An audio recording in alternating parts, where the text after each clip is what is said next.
এই যে সাইফ ফোন করেছে। ওটা ধর না, দেখ সাহেব কি বলে, শোন একটু। ধর। হ্যালো। হ্যালো ফুপি। হ্যাঁ বাবা, কেমন আছো তুমি? জি ভালো, আপনি? এই তো আছি, কোনো রকম একটু ঝামেলায় আছি। ওই আমার মেয়েটার পরীক্ষা তো সামনে, একদম পড়তে চায় না, ওকে নিয়ে খুব সমস্যায় আছি। বলো।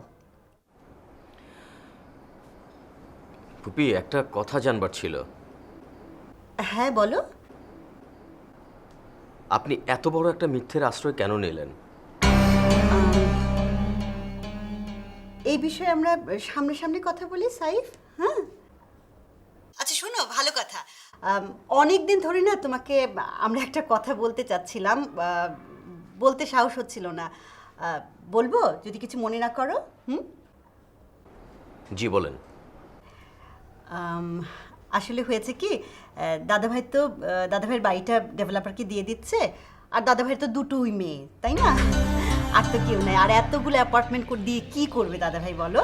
তা আমরা ভাবছিলাম যে দাদাভাইয়ের দুই জামাইকে আমরা একটা করে অ্যাপার্টমেন্ট দিয়ে দেব। কি হলো, তুমি কি খুব বিরক্ত হচ্ছ আমার এই কথাটা শুনে? ফুপি এসব নিয়ে পরে কথা বলা যাবে, আমার কিছু বিষয় নিয়ে কথা বলা দরকার আপনার সাথে। ও ইয়ে সাইফ, আমি তো আসলে একটু বাইরে আছি। তোমার সাথে আমি পরে কথা বলবো, কেমন? এখন রাখি। হ্যাঁ, ওকে, বাই।